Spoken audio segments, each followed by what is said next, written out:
Yes, we're back. We're back. We are back. Happy Wednesday. Happy Wednesday, guys. Happy Wednesday, guys. You walk in, please make sure you hit that like button.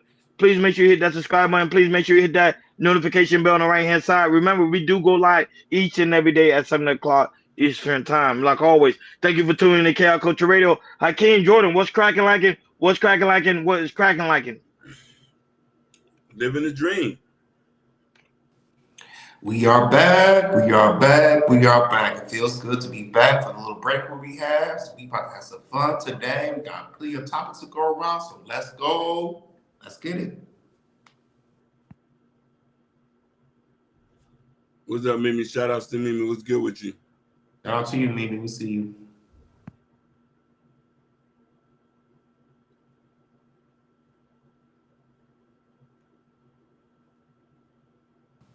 Ronnie still there, or what happened? I'm not sure. Okay, there. Can y'all see me? Yeah. Can y'all see me? Can y'all hear me? Mhm. Yeah, sorry about that. Point call. Shout out to everybody right now watching us all across the board. We really do greatly appreciate it. Shout out to those watching us on Rumble, Facebook, Kick, and also Twitch. Thank you guys so much for tuning in. That being said, sports, Jordan, what's going on in the sports world, big dog? Let's get into it. So it's March. That means March Madness. That means NCAA basketball is here. So the bracket is all set, and the tournament starts tomorrow. And we are going to find out, make some predictions of who is going to the Final Four and possibly win the championship. So we do have a clip. So go ahead, Keem, play the clip. After that, we will chop it up.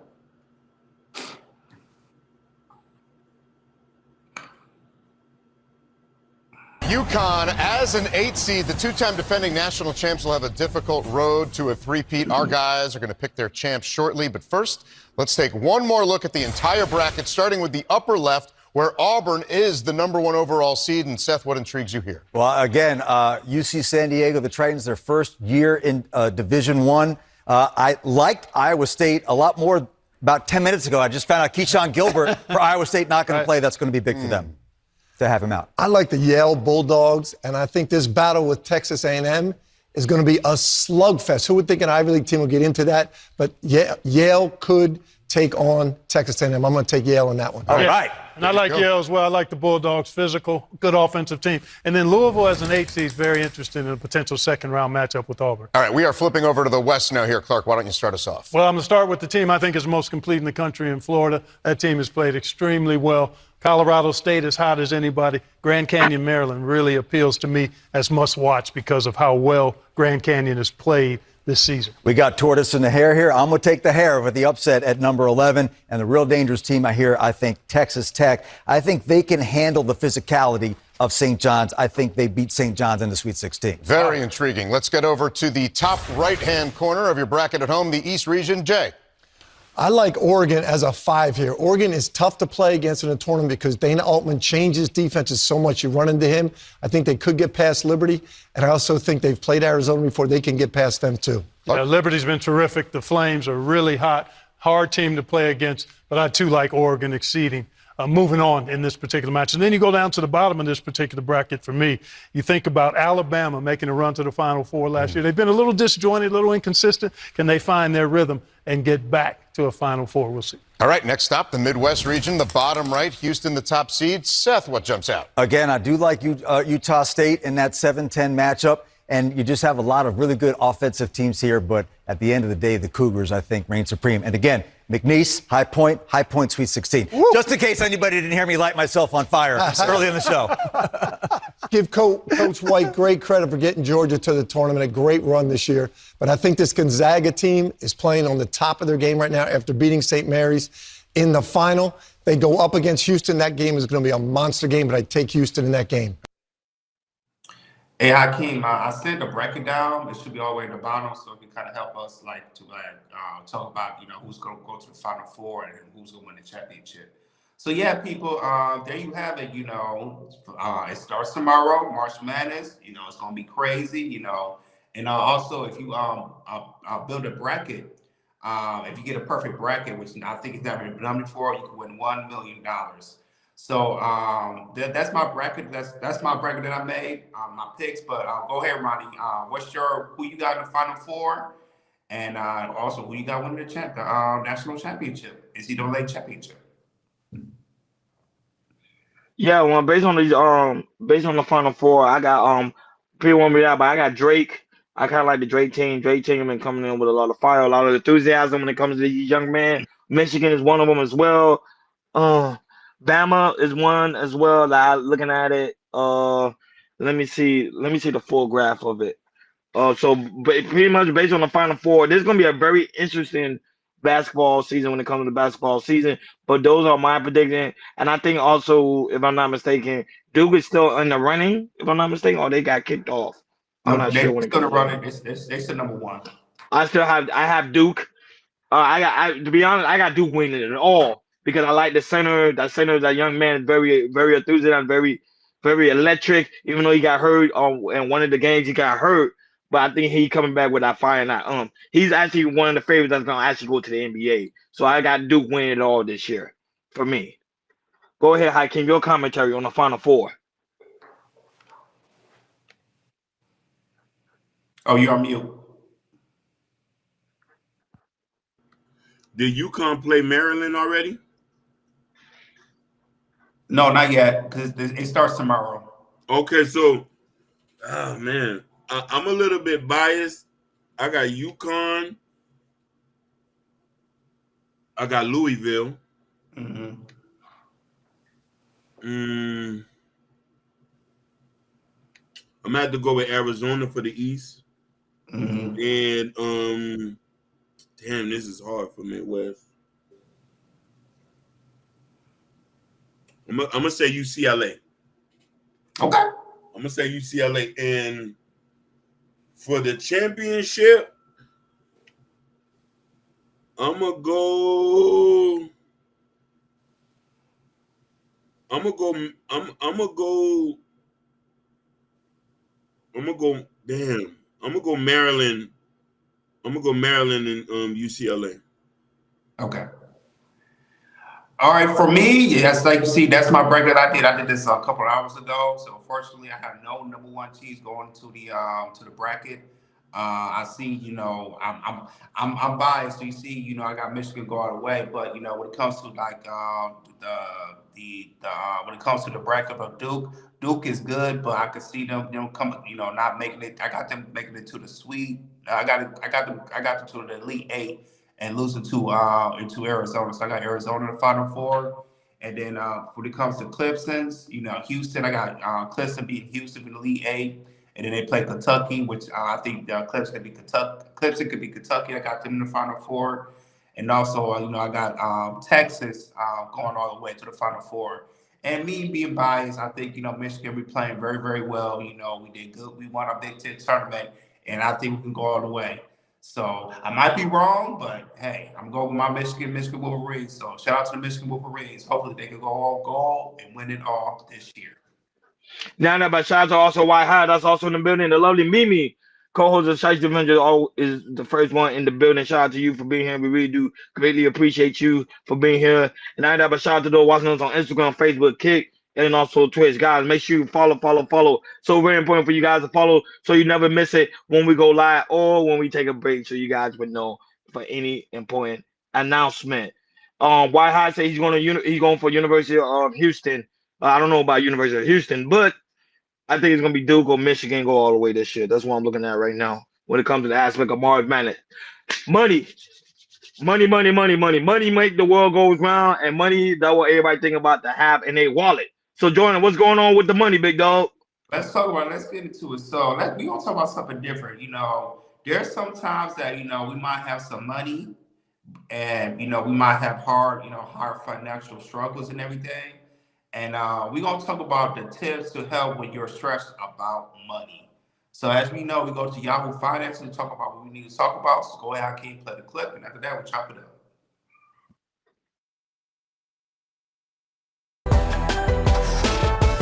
Consumer sentiment dropped to a 2.5-year low as inflation expectations rose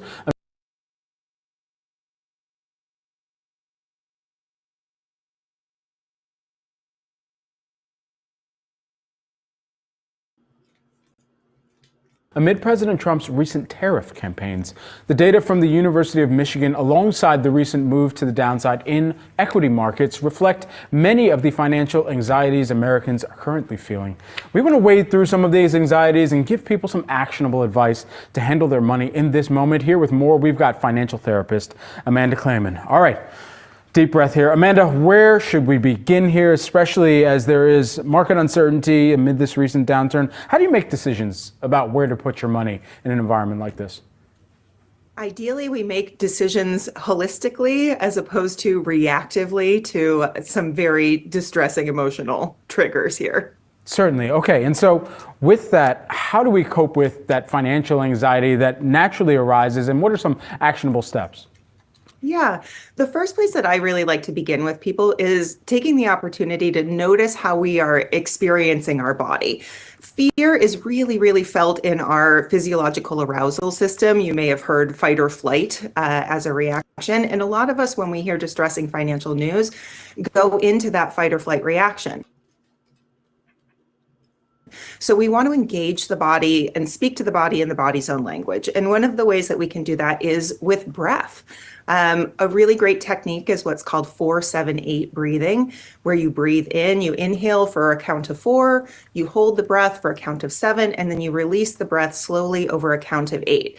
And this is a way that we can, even without changing the content of our scary thoughts or changing our environment, we can start to at least begin to respond from a more regulated place. And so with that in mind, as we're thinking through so many decisions that people hopefully aren't just making by themselves, but talking to their partner with, how can you make sure that those actionable steps are involving that conversation with your partner, with your family members, whoever you have, to kind of try and pour into that and relieve some of that stress from just making the decision in a silo? Talking to people is a really great way for us to kind of engage a larger brain, if you will, more than just kind of what our own thoughts or our own reactions are telling us.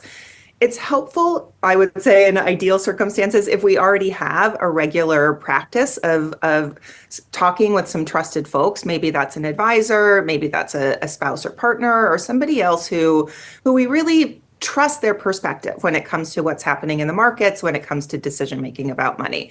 So yes, ideally we have those conversations already in practice. But if this is new, the place that we would really start in being able to bring this up into a topic of conversation is, boy, I'm really worried about this situation, or I'm having some scary thoughts about volatility in the market right now. So to frame it not necessarily as what I'm looking for is advice on what I should do with my money, but really like, I want to connect with you from a place of what my concerns are, what my fears and experience are. And that can help us to let the other person know what it is exactly that we're looking for. This also comes back to how people think about their overall career prospects or employment opportunities. And that's something that we've been consistently tracking month over month in prints like the Consumer Confidence Index. And so with that in mind, how can the career outlook factor into making these financial decisions? It's interesting. I've been in this space for a couple of decades now. And in the time that I've been practicing financial therapy, I feel like the trend overall has been that work is in many ways becoming more episodic. We're having portfolio careers. Flexibility really is a wonderful skill and mindset to have as we approach our long-term career path planning. But that means really going back to the first point, getting out of reactivity. We don't want to just be jumping from choice to choice, path to path because we're stressed out. We want to be able to respond to some of these environmental cues that may be telling us, hey, the economy is trending away from this. You know, we're seeing impacts from AI, for example, and thinking about, is my career path going to be impacted by some of these changes and developments with AI? So we do want to be responsive to things, but it helps when we can track these things over time, really have this, engage with this as an ongoing conversation that we're having about our lives, as opposed to the place where I think a lot of us are coming into it, which is, oh no, there's danger, and I really have to act fast in order to avoid this danger. Yeah, so there you have it. You know, those are some tips about, you know, when it comes to stress with finances. So go ahead, everybody, man. What's your take about, you know, how you handle anything that might be stressful when it comes to finances. One thing our parents never told us about growing up and being an adult, that you're gonna be stressed about finances, especially when it comes to the aspect of buying a job, or not buying a job, getting a job, about paying your bills, about credit, mortgages, car, you name it, car payments, you name it, all. Everybody gets stressed about money, and that's a part of being an adult. So the best way for me when I get stressed about my money, and being honest, the first thing I start checking in is see, okay, where's my money's being allocated to. That's the number one issue. I always tell people budgeting is the number one issue that we face as Americans. We are spending like crazy and realize when we wake up the next day, our money is gone. The reason why our money is gone because we have no budget. If the budget, when we create a budget, we able to finalize, analyze, and understand where our money is actually being allocated to, and it kind of alleviate the stress that goes to your mind. But come on, this is like a common thing every person faces is the stress about money. So if you're stressing about money, folks, always look at, I'm telling you, look in your bank statements every morning. I learned that from a wise man. It's always good. Look in your bank statement every money and see where your money is going to. More likely you are using your money in the wrong way, and that's what's causing a lot of stress. Go right ahead. I keep your commentary on stress with money. So I love that you say that, because I want to hone in on that. A lot of us didn't get taught finances growing up. Our parents, some of our parents just probably don't know. Some of us seen our dad cash the check at the check cashing store. When stuff is getting hurt, he'll say, well, make something happen. But we have to change that. First, we need to identify your relationship with money. Is it toxic? Is it unhealthy? How you manage it and how you spend it. You see what I'm saying? And then go from there. But in these times, it's not to get scared. The easiest way is this. Simple way to this. Whenever you get sick and you know something has gotten you sick, what you usually do, you just cut back from it. And this is how you got to treat finances. If you know you've been spending money, cut back on what you're doing and just put that money up in somewhere else. Or do it the dumb way. Auto draft a savings account where you have to go 50 miles away to go tap into it. And that's how you save money. Yeah, and I realized like people that have like stressful money or you trying to, get upset with money, there's sometimes when they look at their bank account, sometimes they really avoid looking at their bank account. They really don't look at their statements and everything, and they get, real scared and everything. But, since in 2025, you see all these, bank apps, they have all these financing tools to help you, get into your financial goal and everything, with budgeting and everything. So, it's very simple to me. If you have like Chase, Bank of America, Wells Fargo's, whatever, now they have financial tools to help you save money.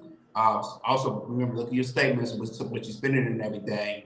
And also, you can budget for, how much I can save in a month from now, 3 months from now, 6 months from now, 7 months from now. And, stuff like that can help you out and everything. And if you need more help, you always can go on customer service, to help you out, how does these tools work so I can help myself for financial saving goals in the future and everything. And like I said, like Ronnie was right, everybody can stress about money, and even millionaires and billionaires, they get stressed about money. Tell you the truth and everything, because if they put something in investment and everything, luckily, they gotta look, they gotta see they put in the right investment and they put it in, hundreds of thousands, $100 million, so they won't lose anything.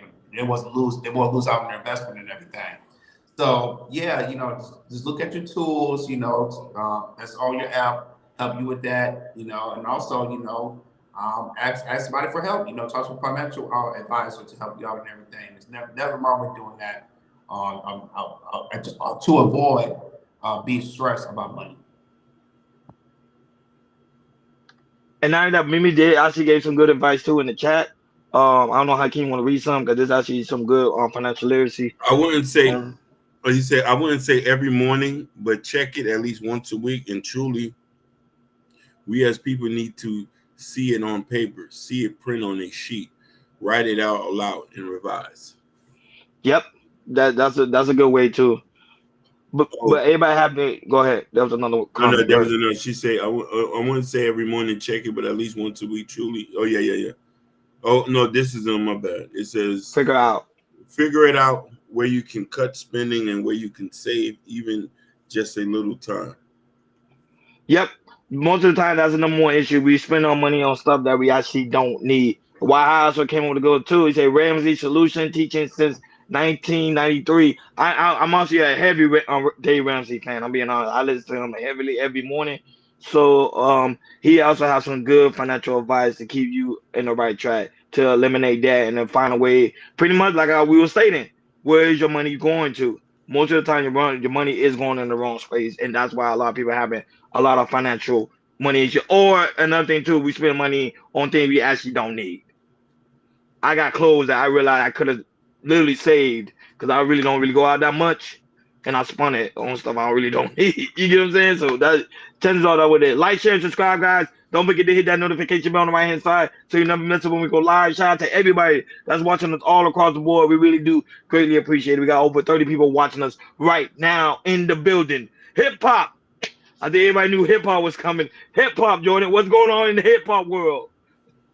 Let's get into it. Let's talk about Benzino. So Benzino, he went on a podcast called Big Dookie Chain Podcast, and the interview told Benzino that when he had the Source magazine, he said that he fumbled the magazine, and after that, Benzino went irate against him about him saying that he fumbled the Source magazine. But we do have the clip for you guys, so go ahead, Hakeem, play the clip, and after that, we'll chop it up. Look, man, that's not hip hop. You don't sit here and talk about what the fuck I fumbled or what the fuck something happened, man. Get the fuck out of here. What the fuck have you fumbled? I've given you nothing but praise for being the fucking, for having the Source, and I want to talk about no, man, listen, bro. You see, I seen it coming. You wanted to do this. You felt you didn't do it last time, but you wanted to be like this, because all these other crackers out there be like, he fucked the Source up. He fucked the Source up. Eat a dick. Stop for a second. Get the fuck out of here, man. This isn't what I want, dude. I don't. You did this. No, man. You come up with no, man. What? Don't try to like this. I'm trying to have a hip hop conversation. Look, man, that's not hip hop. You don't. I'm with Benzino on that, man, because I think the guy didn't do his research. But hey, we gonna get our commentary. So go ahead, Ronnie. What's your take? Benzino did mess up the Source magazine. I don't know why people shocked by it. He did mess up the Source magazine. At one point, the Source magazine was the biggest hip hop magazine in the world. Everybody used. I know my brothers, Hakeem and shout out to Urban Noise. They used to get the Source magazine like every copy that ever came out. Then all of a sudden, the Source magazine disappeared because of Benzino bad money management. His management skill when it comes to the Source magazine was terrible. He didn't produce the way he did. And then not only that, you also had other comparators start coming out with more of that fire, more of that exclusive interview. It kind of hurt the Source magazine. So that's why people are finally holding Benzino accountable. He's upset about it. But yeah, he messed it up. I'm not gonna lie, he messed it up big time. That was one of the biggest magazines in the world. Go ahead. So I'm a little bit personal biased though. I am partially from Boston. And I find it disrespectful when you have white boys asking the question that did nothing. So there was a lot of stuff that happened in the whole Source magazine things that Benzino would have to share with. We only know what's submitted of it, but I think it's disrespectful for some white boys on a podcast when he never did nothing in hip hop to talk about anything what Benzino has done for the last 30 years. I disagree with that. Listen, white folks are the one that's buying it. They are the one that's buying the magazine, not black people. Yeah, you're right. You're right. But I'm talking about those white boys at that podcast. I am from Boston. Those white boys have not even did a smidget for what for Benzino has done for Boston in the last 30 years. So that's the only thing I say. This is the only time I'm gonna bring race in something. I thought it was highly disrespectful for them white boys to even question him on that. I think they had the right to question him. They had the right because the Source magazine fell off. It was above grade. Listen, Ron, there's a lot that went on with that, but Benzino get blamed for a lot because he's been labeled the bad guy. Trust me and believe. When we need to just dissect that, He didn't have nothing to do with that. A lot had to do because people forget Benzino was the face, but there was a white boy who also owned it with him too. Correct. Correct. We don't know if the white boy underhandedly did some backdoor shit on him. It's a lot of fuck shit that white boy done did. I'm saying what I seen Benzino has done for blacks in Massachusetts. Yes, I ain't gonna lie, Ron. He has done some creep shit. I'm not gonna sit here and lie about that. I ain't gonna lie about that. He has done some creep shit. But for them white boys to even come at him, I thought that was highly disrespectful. Oh, here we go. For me, I think, going to the podcast, I think, with the podcast was trying to do Benzino, I think they were trying to get a viral moment, and that's why they threw a how you from the source wars and everything.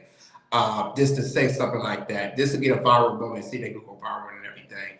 Do I think, some part that Benzino has some part of, messed up with some source war? Absolutely. But to me, I would have asked a question about, getting into depth of the Source magazine, how the rise of it and also the fall of it too. And if you had anything that you would take back that possibly that that the Source magazine kind of failed, what would it be and everything? But just to say, just to go be disrespectful like that, because I agree with you, I keep like you fumbling like that. I would have answered that question that way.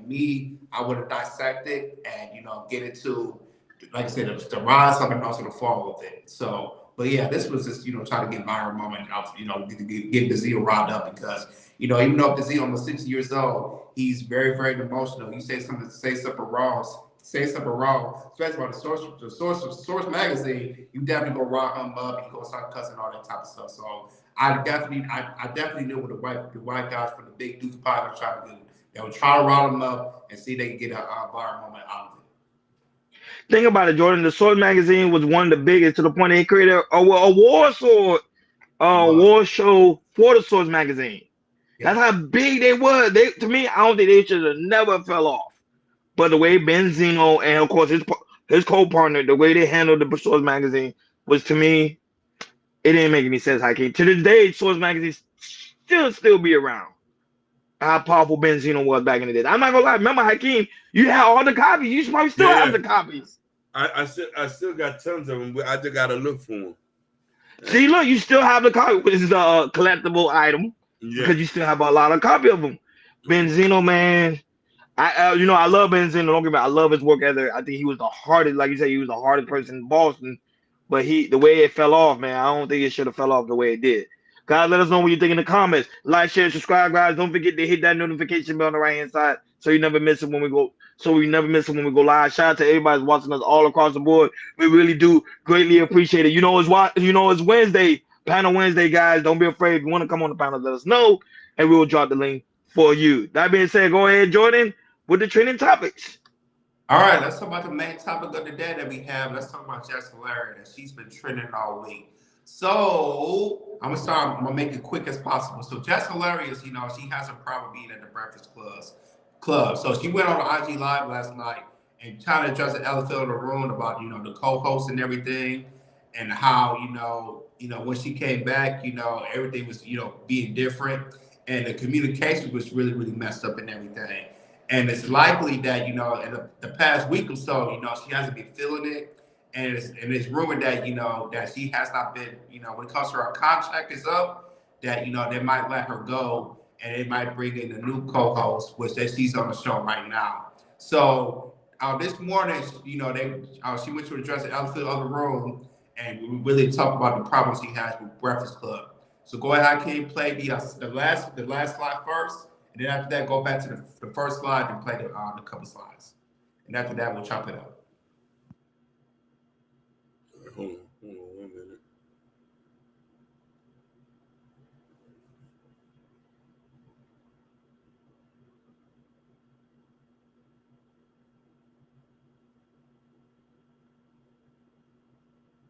I got to do it like this because they'll ding you if you show the video. Yeah, they'll flag us. Mm-hmm. All right, can y'all see the video? No, you good. All right. No, we can't see the video. You fine. All right. So you said the last one, right? Ever since I came back, it was weird. Yes, it was weird. Yeah, I at first, no, I did not. I wasn't too fond of Lauren. No, I wasn't too fond of her when I came back because we had a whole plan. Even how when I came back, how I pick her to fill in for me, right? I come back, she ain't never leave. Then, all right, cool that she don't leave, but she's on only during my segment. If she was meant to be a fourth host, move her in another way. Why she got to be moved in on? Because nobody had a problem with Jess with the mess until she started reading right. You know what I mean? Till she started reporting. I wasn't hired as a reporter. I was hired as Jess with the mess. So she started reading and delivering details and all that stuff. Yes. Then that's when Jess with the mess wasn't good enough no more. That's how it was presented. So I'm like, all right, cool. But who said that though? Because the internet said what that? are we talking about? No. This is our listeners. This is yeah. Why can't we? Ever since I came back, it was weird. Yes, it was weird. Yeah, I at first, no, I did not. I wasn't too fond.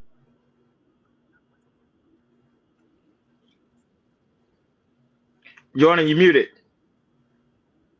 Oh, and go back. I'm sorry, I came. There was the first. I was going to say go play the last slide, and then there's the left. Go back to the first slides because they start with the last slide, and then it goes into it gets into the heated exchange. Shout out to the Breakfast Club. I want to make sure. They gonna Jess with the mess. So she started reading and delivering details and all that stuff. Yes. Then that's when Jess with the mess. Because this is East Side High, West Side, whatever high we gonna be, we here and we together, so we got to figure this out. And it's not, everything's not a joke.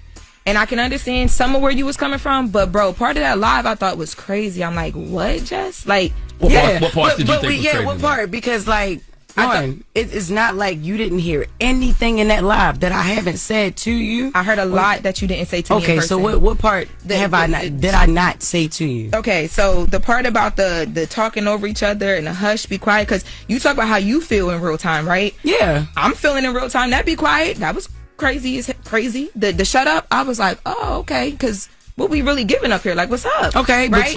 But I didn't. None of that was said. You didn't say anything about that. And then when I pulled you into the office with our EP with Eddie, the first thing I said to you was, Jess, we fighting for airtime and it shouldn't be like that. I want to know what can I do better as a producer? What can we do better? Because this is that. Or still play the next slide. Yeah, go ahead. Eastside High stories and things like that. You've never said what you just said to me. Now listen, I have said hush, shut up. Like, yo, you overtalk. And like I said, I'm not about to be up here fighting for no mic. Like, I'm not doing that. If I already got the job, like what am I doing? Like, I'm not. It's four voices. Three of us are very opinionated. You know what I mean? Me, you, and Charlamagne. I'm not saying Envy don't got no opinion, but he don't jump in every single time there's dead air. You know what I'm saying? When you overtalk. And it's like the only time you can quiet down is somebody be like, shut up or hush. My mom don't even tell me shut up, Jess. I'm a grown. And I understand. You could have said that on air right then and there. Or right after when you saying you put me in the office. You never put me nowhere to tell me that. Because the way that I do things when it comes to my job and my career, that's not what we on. And I told you from the jump, I was never going to give that to you. Okay. Ever. And I did I not? Our first conversation, I said, if I ever have an issue with you, I'm going to handle it in a way where we can get through a conversation because we grown. And regardless, you don't got to love me. You don't got to like me, but we here together. I'm here. And listen about the stories and things like that. You've never said what you just said. That's not, well, that's first and foremost, let's get that. It may be my delivery or whatever. But yeah, you are here. I ain't never say you shouldn't be here. I said from the whole jump, yeah, Shorty do the job. Great. She's amazing. That's why I want it to be her segment. I think y'all can work very well together. And once again, you got to stop letting the internet pit y'all against each other. I know the internet has created a narrative. Lauren versus Jess versus Lauren. But that's what it is. And that's what I'm trying to say is the internet is there. We see it. None of us can ignore it. I saw that Corey thing a week ago. It didn't say nothing about it. Y'all clear up everything else. Nobody want to clear up that I'm not doing that. I don't like you, or I'm hating on a. They say I'm gay. The last time I came up here and said I don't suck no pee-pee. That's true, that's different now. Come on. Well, I just want to say, Women's History Month. I just want to say, Jess, what you feeling, we feel it together. And when that the other thing happened that I called you about, I said that to you. But I responded to that on Twitter. I didn't send it to you. I didn't. That's not. Well, that's first and foremost. Let's get that. It may be my delivery or whatever. Yeah, that's it. So things are getting tense in the Breakfast Club. So, especially when Jess was Jess hilarious because he's been trending over a week for that Shaq from last week, and now not being happy with Breakfast Club, and wow. So, what's your commentary, Ronnie? What's your take? No, but when it came to aspect of Jess hilarious, he also made a statement too about how Angela Yee felt the same way when it came to aspect of them supporting her. That's one of the reasons why she left. Now, Lauren was not supposed to be one of the co-hosts of the Breakfast Club. Let's make that clear. They made that clear now. It was supposed to be Charlamagne the God, DJ Envy, and Jess Hilarious. Jess Hilarious was gone on a fraternity leave because she gave birth to a child. So they put Lauren there just for temporary until she comes back. Now, don't get me wrong. I watch the Breakfast Club every day because I study them on how they do things when it comes to the aspect of podcasting. Lauren, I can't knock it down. She do a better job than Jess Hilarious. I'm just being honest. When it comes to aspect of reading the topics and diving in, doing her research when it comes to journalism, she's A1. Jess Hilarious, sometimes she go in there, she act like she don't even know what she's talking about. It seems like her mind is all over the place because remember, she just gave birth. So that kind of makes sense. Now, I think Jess, deep down inside, I feel like her job is being threatened by Lauren because Lauren came in there with that fire. People actually tuned in now, not because of Jess Hilarious, but actually because of Lauren, DJ Envy, and also Charlamagne the God. She actually considers herself as part of the circle now, but she was not supposed to be part of the circle. But like I say, push come to shove, Jess was offered the job to be one of the co-hosts with the men, not Lauren. Lauren was just a fill-in, just temporary, but she did a tremendous job. The producers like, hey, we got to give her something. That's how good she did. We got to get her something so you guys just work together. Now, this right here, what happened, supposed to be happening behind the scenes. It should never be in the forefront. But it's also good for the Breakfast Club, too, because you know why? People love toxicity. People love drama. So a lot of people tune in. And look, we've been talking about the Breakfast Club now. So it's bringing the Breakfast Club right back on the map. But Jess Hilarious hasn't been doing a good job for a very long time. A lot of people are complaining about it. But Lauren, I'm not going to lie, the way she read topics, the way she deep dive, A1. There's no pushback when it comes to that. But the job does belong to Jess Hilarious. That's just a fact. Go ahead, Akim. I think they should fire Jess Hilarious and put Lauren in. I think they should fire her. I'll give you some points. I'll tell you that. First off, Lauren La Rosa has worked at TMZ. She worked there many, many years. You could tell by her poise, the way she reads the topics, and that. Let's be honest. When Jess was reading it, she barely could read the thing. This ain't no shot to her. Everybody done said it online. Plus, I didn't like what you said about Shaq. I thought that was disrespectful. That was very disrespectful. I got a personal love for Shaq in my heart. He does many great things. He had cheap sneakers I used to wear because I got big feet like him. So when I seen you did this, that was very classless and tasteless. You know what I mean? I did not like when you do things, certain things is this. When Angela Yee did the rumor report, it wasn't as like you coming at people. But La Rosa can read it better. I like how she handles herself. I did not like what she did the other day to Gary Owens. I'm not gonna lie to you. That left a foul taste in my mouth. La Rosa. I didn't like that. Leave that white boy alone. He's been approved by the black community. Go ahead. I think, when it comes to Jess Hilarious, I think, when it comes with her coming back, it's been a lot of changes, especially Lauren La Rosa was coming in and filling her spot, and everybody liked her. And I guess when they came back, they didn't really tell Jess and say, hey, Lauren La Rosa is going to stay here for good. And they thought, since, Jess was going to come back, she thought Lauren was going to leave, but, people like her, she's going to stay. But I guess, you know, when nobody has really communicated with Jess about it, she felt some type of way. And now they're working together and everything, and they see, you know, a lot of fans are liking Lauren a little bit more than Jess and everything. You know, she feels some type of way, and also rumors that you know she might not get another contract with a Breakfast Club. You know, and also, you know, even the Envy and Charlamagne is not really sure the support that she thinks she needs.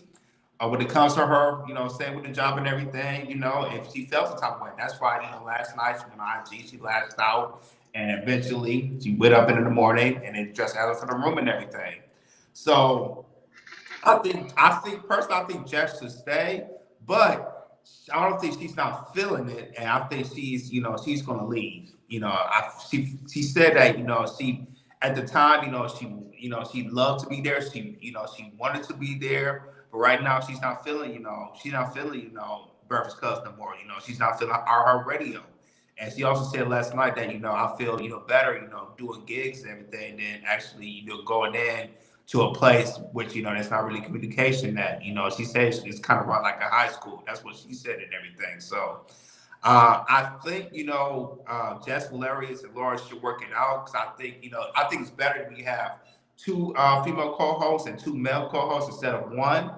But how Jess Hilarious feels, I think that she might be done, and whenever her contract is up, I think she might be out of there. But I kind of do feel for Jess in a way, because they're not in communication. But at the end of the day, look, they feel La Rosa a little bit better, and I do too. She has experience and everything, and she's picking up the topics and everything. So my cap's going to her, because when me and Roddy pick topics, it's hard to do, and when you do it for years and years, you get used to it and everything, and you want to talk about, the hot topics. La Rosa, she's good at that.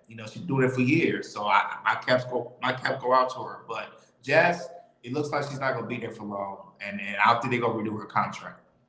No, and now that is the way she handled the things too. Going to social media and I get it, letting people know how you feel, but those are stuff you're supposed to be having behind the scenes with the producers, Charlamagne the God, DJ Envy, and also Lauren. And you gotta put yourself in Lauren's shoes too. How did Lauren feel about the whole situation when she came back and she spoke about how she felt about the whole situation? Like, hey, you should have came and talked to me. Communication is always key. People feel to realize. I always tell people, podcasting is a very serious job. Even people won't believe it is. Like Jordan, like you stated, coming up with topics in the back, having meetings, talking about, okay, what's hot, what's trending, what's not. Okay, who's trying to be the spotlight, who's not trying to be the spotlight. All that comes into play. And mind you, we on a smaller scale. So imagine in a bigger scale where there is executive producers, managers telling you, hey, no, now she's going to take your spot and there's nothing you can do about it. There's the door you can walk on out.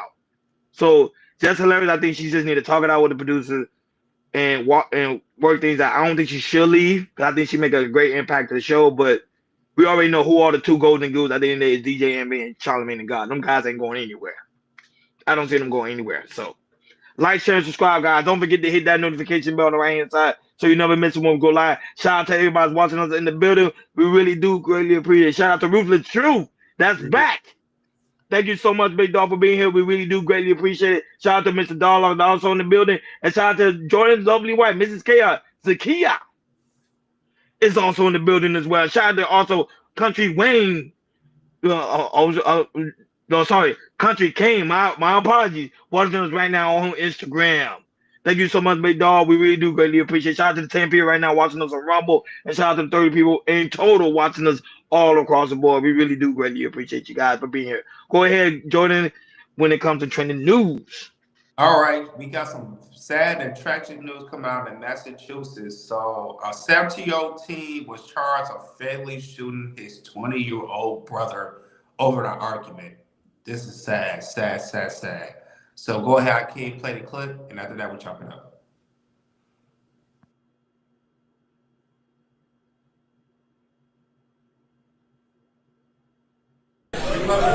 Accused of murdering his 20-year-old brother in Fall River just went before a judge.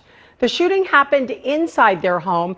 NBC 10's Katie Benoit is live from Fall River District Court with what we are learning about that disturbing crime. Hey, Katie. Yeah, hey, Barb. It was an extremely emotional morning here in court as friends of the victim piled in. And prosecutors say this all started over an argument that escalated. Now, this is 17-year-old Jalen Lambert shaking his head, visually upset as he went before a judge. He's charged with murdering his 20-year-old brother, Jaleel Simmons, Saturday in their Rodman Street home. Prosecutors say the two got into a fight. Their mother tried to separate them. Lambert then came back with a firearm with an extended magazine. That's when prosecutors say he shot his brother in the chest. This was the reaction from the courtroom this morning. During the police response, the defendant made several spontaneous admissions to shooting his brother and informed police where the gun was located. The defendant does not have a license to carry a firearm. Police were granted a search warrant for the residence and located the firearm, which was a Glock 26 caliber firearm. The suspect is being held without bail. A not guilty plea was entered. Live in Fall River, Katie Benoit, NBC 10 News. Yeah, man, this is one of the saddest things I heard all year, man. This is very sad and tragic. But go ahead, Ronnie, man. What's your take? We as black men, we need to do better when it comes to aspect of communication. And me and my girl, we were talking about this too. When it comes to therapy, I think black men, we need therapy. We need therapy. We need a brotherhood. We need a system where we could go and release that pain. So even family members have issues, and there's family counseling. There's stuff we can do to make our communication better. But seeing this is a prime example that black man has a lot of tension inside that needs to be let go, and we are holding it in to the aspect now. We are showing our own brothers in the chest, so he meant to destroy. He didn't meant for him to make it out. And it's just sad that we live in a culture today that black men are constantly becoming violent to one another, and we got to do better, folks. We got to do better. And then more stories like these are coming out. It's going to be more and more stories these coming out on the front wall. Because of the simple fact is we have a lot of built up tension inside that we not unresolved issue that we're not talking about. Go ahead, Hakeem. This hurts, man. This hurts deep. I'm going to take a statement from Narrative and Dialogues. No need to cry now, my dude. I need him to get a natural life sentence because they don't do the death penalty in Massachusetts. He's going to get natural. That's what they call it in Mass, a natural. Hey, Joe, don't hurt him. Tell me if I'm right with that statement. Don't they call that a natural? No possibility of parole. He needs to rot in jail. R.I.P. Jaleel Simmons. This dude had a gun with an extendo mag clip. No license for it. Where did you get the pistol? You only 17. Where do you get an extended mag clip? And listen, I'm from Massachusetts. The state is hard to get guns. I'm trying to tell you. One of the hardest places and the strictest places to get a gun license, because you got to go to the local police station to be approved to get a gun license, which is ultimately hard.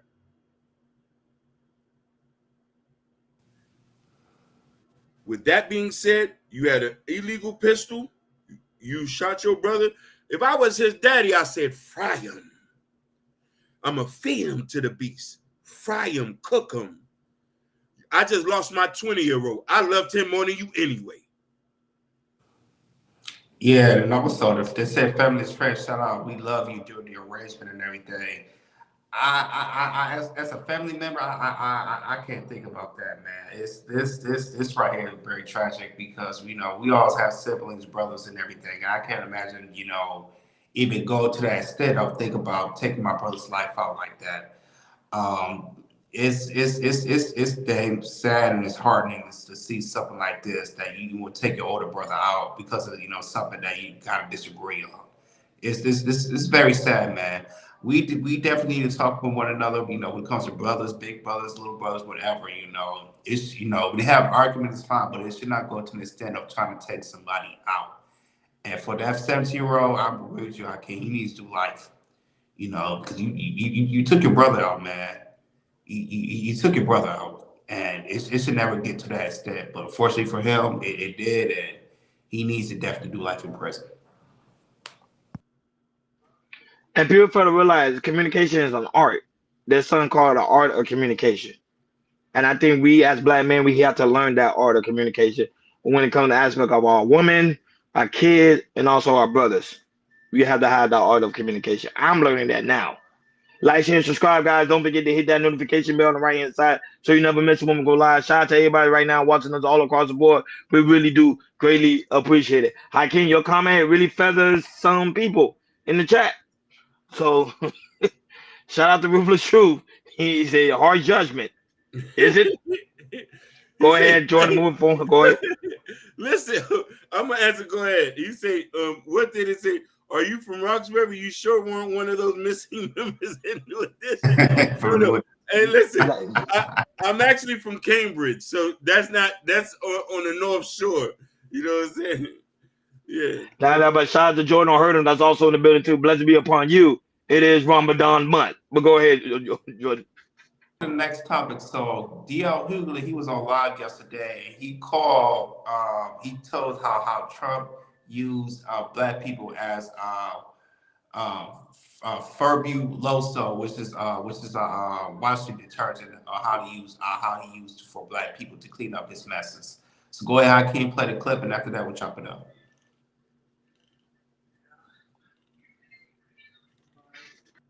I think that obviously we're not a monolith, but I will say this. I remember when Donald Trump was on stage saying in Detroit, I believe it was, and he said any black person that doesn't support me needs their head examined. But he was on stage with Tommy Hearns and Antonio Brown, two black people that definitely need their head examined. So I think there is something to the fact that I think that black people in the MAGA movement are like when Donald Trump rolls them out, like if he's gonna, if he got convicted of 34 felonies, Stephen A. Smith will say, well, that's why black people can relate to him. Or when he's getting ready to dismantle Black history, he'll call Marcellus Wiley out to come to a Black history celebration.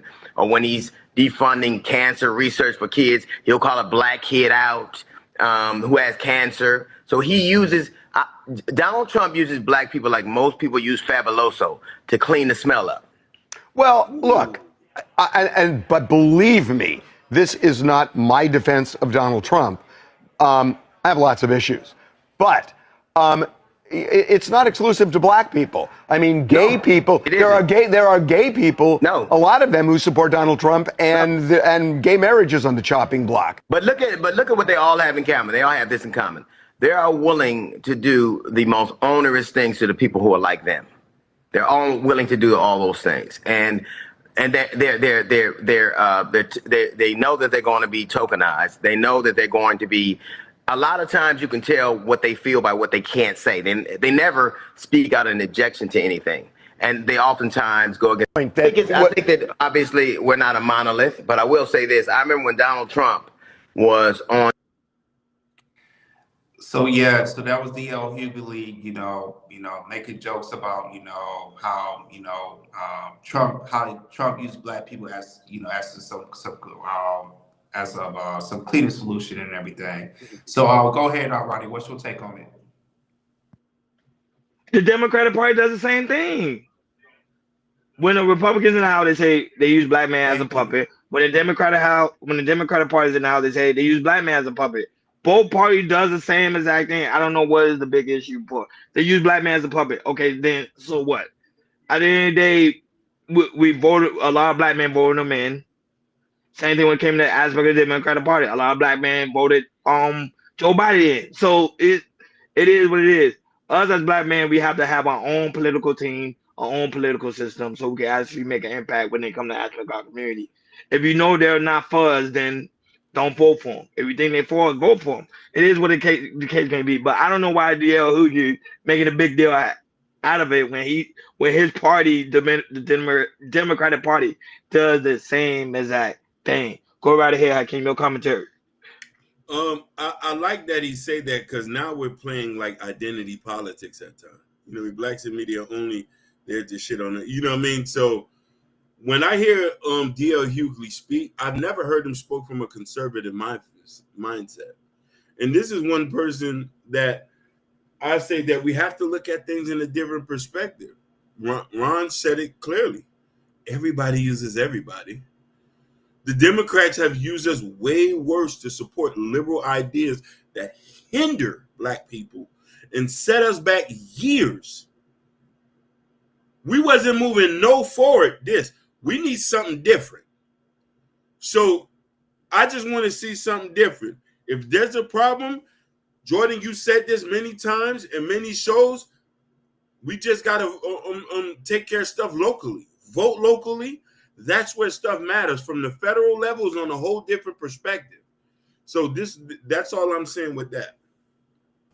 Yeah, man, how can you say this all the time when it comes to some politics? With celebrities talk about politics, you know, we don't listen to them.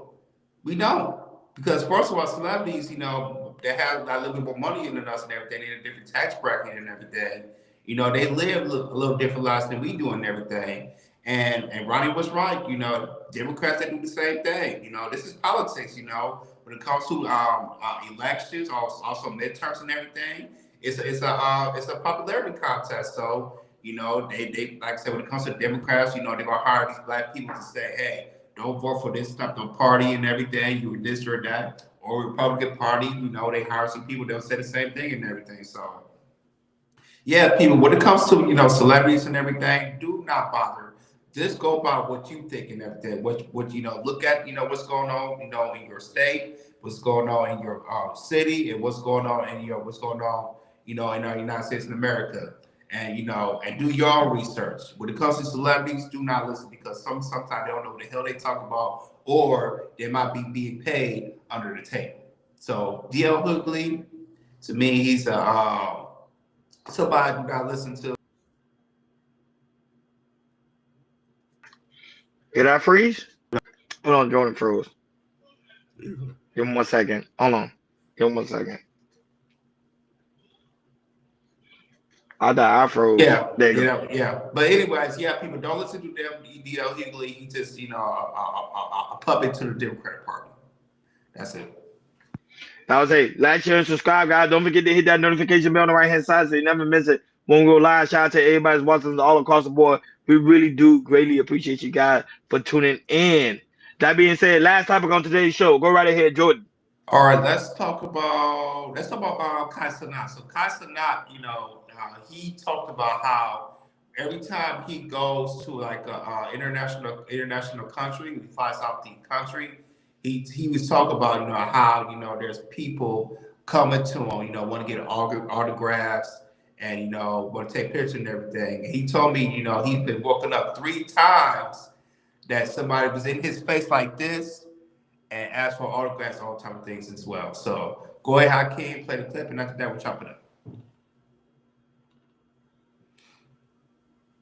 Flight attendant on the plane prior to yesterday literally woke me up 3 times from coming to the UK. Woke me up out of my sleep 3 times to say what's up to her kids, to sign a paper, and do a video for her friend that was also a flight attendant, bro. I don't mind taking pictures. I don't mind signing things. But, bro, waking me up out my sleep, I feel like it's the craziest thing ever. Like, bro, when I tell you she was in my face like this, saying that her son want to say hi, she was in my face, and it's not even better because like her breath was stinking, eh? Her breath, you know when somebody talking to you, they breath stink, but you don't want to say nothing? The flight attendant on the plane prior to yesterday literally woke me up 3 times from coming to the UK. Woke me up. Yeah, man. It seems like, you know, the streamers, you know, they are definitely new celebrities. It looks like, you know, Kai Cenat might be able to fly private. So go ahead, Roddy. You think, you know, since he's experienced all that, you think he should fly private? No. See, I'm very biased when it comes to that. The people made who you are today. I think that's a problem. A lot of celebrities forget that. The fans make you who you are today. Without the fans, nobody would have known who Kai Cenat was. I'm just being honest. People streaming, watch this platform. Take the picture with the people. I'm not gonna lie, Hakeem. At first, I was against it, but the people. Let's say, for example, us walking down the street, Hakeem. Everybody say people come to us like, "Hey, we watch the show and this and that." Okay, I'm gonna sign someone's autograph. I'm gonna sign it to my hand, sir. Because they are the one that's watching your screen. He get over a 500,000 people watching the screen daily. And if someone want to wake you up out of say, hey, sign it, go right ahead, my dude, sign it. They made who you are. They made him and pretty much be able to go and purchase a jet. I don't think you guys understand that they made him that far. So for you to get upset at the fans, I think you shouldn't do that. And I think a lot of fans, a lot of basketball players, football players, all these people fail to realize that the fans are making you who you are. Never disrespect your fans. I understand you sleeping. You could still be like, hey, give me a second. After I fully wake up, I do everything I got to do too. But I'm like, oh, I'm just going to go. Because now, guess what? Your ego is going to get involved. Let's say what happened one day, you fall out. Then what? You be like, man, my fans don't support me no more. Because you don't support them. It goes both ways, folks. It goes both ways. So it's like something that, Jordan, you know this because we work in the retail industry. Same thing like they always say, the customer's always right, even when they're wrong. Because why? The customers are the one that makes us have a job. Treat them. Even when they're wrong, still treat them. Go right ahead, again. I'm disappointed in you, Castanet. I thought you was different. It hurts me to hear that. Facts. It did hurt me. As I heard him talking, I lost taste in my mouth, and salt was covered all in my. But then I said, then you had the nerve to say the lady breakfast stank. That's young. That's YN talk. I don't care if I got to get woken up 70 times. I'm signing an autograph. You don't have to work no more because of her kids watching your streams every day, you goofy. I don't care if somebody stops me while I'm eating. Come holler at me. I'm doing pictures. I'm doing videos. I don't have to go pick up trash no more. You don't have to go back to community college. You was crying. These are fans. They make us rich. They make us live lavish life. You drive Lambo trucks because of her, goofy. You need a reality check. This is why you uneducated for what you just said. Matter of fact, where that lady on the UK flight, I'll sign the paper for you. Wake me up 3 times. Because I know he was in first class. Yeah, absolutely. And for Castanet, when you on a commercial flight and you one of the biggest streamers in the world, you know people is going to ask for your autograph. So since you on a flight going overseas, the first thing I would do is, hey, I will get up, I will meet everybody on the plane. It might take an hour and a half, sign autographs, take pictures, and after that, you don't gotta worry about it no more. You can sleep because everybody is satisfied. But since you don't want to sign autographs and all that type of stuff, how about you fly private? Get you a timeshare because flying, buying a ticket, buying a private plane out of the seas is hella expensive. If you're tired of it, get you a timeshare with a private company, private plane, and you can fly out, with your with a private plane and everything. But yeah, you guys are 100% right. When it comes to your fans that's on the plane, they know they want to see you. They want to see you. So make the time, see everybody you can, and after that, when you get done, they won't mess with you no more. You might have somebody mess with you and everything, ask questions, but come on, Castanet, you better than this. When it comes to you engaging with people, you the best. I see you go to Walmart. You go to help buy people food, toys, all that type of stuff. You do that at least once a week. I see you doing that once a week. But you doing this, it does see you have a little stand of how you might be tired and everything, but you can't disrespect your fans like that, even though you might not be feeling good and everything. So Castanet, you was wrong for this. You should have kept that to yourself. And you have problem with this, take a private plane, buddy. Shout out to Divine Graces in the building. We see you, sister. Yeah, and Joe, and not only that, but Joe heard him say something powerful there. He said there will be days when no one will ask for him for anything, and that will stick forever. It will. And one thing I like about High Show Speed, people don't give him credit for. He go among the people, and when he's among the people, he have a lot of security guards with him, but he's still shaking hands. Because they're the one that's making you the biggest screamer in the world. You can't be like, oh, people watch my content, and then now when people are trying to, tell you to hey, sign autograph, take picture, do videotape, Oh no, it's a problem because I'm asleep. Nah, man, that's your job. Wake up out of your sleep and say, yo, let's do this. Now I say podcast is not for everybody. I get it. Some people are not made to do what he's doing, but he don't understand that. I keep telling people he's one of the biggest podcasters. I think right now at this decade, one of the biggest. And he don't understand the type of impact he has. And to me, doing stuff like that and allowing that. But speaking about it, now it's gonna be days people gonna be like, you know what, I'm not gonna approach him. They're gonna see him like, then he gonna go on stream, Hakeem and Jordan, and be like, oh, nobody want to come see me. No, come say hi to me. No, because they're gonna say you're rude. You're nasty. And quick story, I'm gonna tell you guys a quick story before we get out of here. There was a celebrity, literally, because you know I work in the retail industry. He came to our store. Nobody even want to talk to him because of the nastiness of who he is. And then he felt bad about it. You get what I'm saying? But it's because you're nasty. Do you want to have that on your record, Castanet? I think not. Like, share, and subscribe, guys. Don't forget to hit that notification bell on the right-hand side so you never miss it when we go live. Shout out to everybody right now watching us all across the board. We really do greatly appreciate it. Shout out to the lovely Sophia Grace for doing gifted membership to the gifted. She's blessing y'all. She comes in with gifts. She remind me of Santa Claus. She comes in with a bag of gifts. She comes in with gifts. And she out gifting people. Go ahead, Jordan, read the gift. Who she has gifted. Me. They used to find she gifted me. Cartel and Jordan Harder. Thank you again, Sophia. We appreciate you.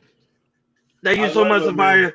I love you too, Sophia. I thank you so much, Sophia. You always blessing people on every platform. You are just truly an angel sent from above. Go right here, Hakeem. Hey, Ron, we gotta especially make a date to go to Tampa and take out these. I already told her. I told her any day me and Hakeem will drive over there. Yeah. I'll make sure my car get extra tuned up, so it will be no excuse, and we'll go up there and show some love. Because Sophia is always giving out gifts. She's blessing everybody. She's just a tremendous blessing. She's like, I'm taking mine 92% vacation. Good. We just came back from vacation, so Sophia, take out much vacation you need. You deserve it. You deserve the best and everything. To me, vacation is needed. Sometimes you need to wind down, detox, and come back refreshed. Shout out to also Jordan Hurting us also in the building. Shout out to, William is true. Thank you so much, Big Dog, for being in the building. We really greatly appreciate it. Why High said something to him before we head up and out of here. What the Why High said?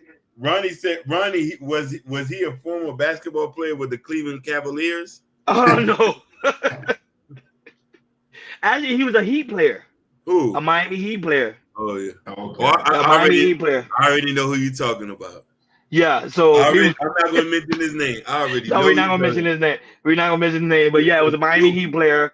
And he got upset that nobody was approaching him. And because you disrespect your fan. Your fan was making you. I'll tell you guys, if we was like 40 people watching us right now, you guys are making Chaos Culture Radio the biggest thing on the planet. I always tell you guys. And that's a seriously strong statement. 1 view, 4 view, 5 view doesn't really matter. You guys are making it a very impactful show. That's why I say people don't understand that. When you're on that caliber, when you're on that rise to wherever you're trying to meet, you got to treat the fans with some level of respect. That's why I say I love Sophia. When she comes in, she comes up with a great Jordan heard him. Why High? You see Dialogue, even though he be checking us. The lovely Mimi, all you guys are making Chaos Culture Radio the biggest thing on the planet. Country King, a new person that watches on Instagram, always sharing our content, watching it, liking it. That's very impactful. You can never spit on your fans, man. Never do that. That's the number. Never do that.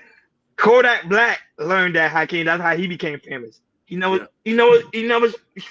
That's on his fans. You just see what she just said. You just see what she just said. What she said. You just see what somebody just said. Whoa! Oh my God! That's a. Oh my God! I'm having a heart attack. This is the biggest cemetery we ever had. Oh my God! Choo. Oh my God! Oh my God! Love. You gotta love it. Oh my God! Oh Lord! Look, you got Jordan. Choo. Shout out to Sophia. Sophia, your grades was good enough. You guys' grades was good enough. Go ahead, Hakeem, with the big hundo. I'm lost for words. I'm lost for words. Hakeem's blushing. I think I'm ready to get married. I'm ready to get married now. Oh man. Oh man. But I owe y'all being on. I'll be on vacation. Thank you so much. We really do greatly appreciate it. Enjoy your vacation. You deserve it. Enjoy it. We just came back from our vacation. Enjoy your vacation, sweetheart. Thank you so much for always tuning in, supporting the platform. You, Jordan Hurdum, Dialogue, Zakia, Mrs. Chaos, also in the building. Why Highs, the lovely Mimi, always showing us love and support, sharing our content, liking it, all those things. We thank you guys truly, truly so much. Thank you guys so much for making Chaos Culture Radio the biggest thing on the planet. And also, guys, make sure you go to Chaos Culture Radio description. In the description where you can find the Cal Culture Radio store. It's also pinned on top of the chat. That's where you can find the Cal Culture Radio t-shirt, the coffee mug, the hats, everything we got on. You can find it is in that store. The sweater, Hakeem's working digitally when it comes to the aspect of the jackets and other things. So be on the lookout. New merch is coming. Also go to Cal Culture Radio community tab. In the community tab, we can find important information. And also, Hakeem's album is out. Yeah, is out. Is out now. Gore already got it. Gore already got it. A couple of people we know got it. Jordan already got his copy. I'm the only one that didn't get my copy. Guys, forgive me. Hey, listen. I've been busy. Hey, listen. It's right there. I've been busy. Hey, listen. This week my schedule's gonna open up. I'm a person you hand deliver it. It's gonna be 3 months. But like, yo, I never got the. No, I need to go pick up the copy. We're gonna get the copy. I gotta go get the copy. Jordan already got his copy, and that album is fire, guys. Not only that, but guys, make sure you also go and check out the exclusive interview we had with Hakeem. Of course, unfortunately, Jordan was not able to get with us. He had something that came up, but it was still a dope premiere. So guys, go check it out. And mind you, that one will not be on members only. It's for everybody to go check it out. Support. We really do greatly appreciate you guys. Everybody that tuned in, also going to watch the replay. A lot of people I thought Hakeem loved the album. I appreciate it. It's fire. A lot of people have it on replay. Jabbar, every time you drop something, he already got it. So Jabbar's already like going crazy. Gore literally listened to it and literally he even did a donation in the chat. That's how serious it was. Like, so Dialogue, if you didn't check out the exclusive interview, go and check it out. Really good. Do greatly appreciate it. I think Hakeem told me. I think he said when you also check something out, you can look at the comments. I think Dialogue wants you to check something out. Where? After the show, he said Hakeem, you saw the minute. Doc, I did.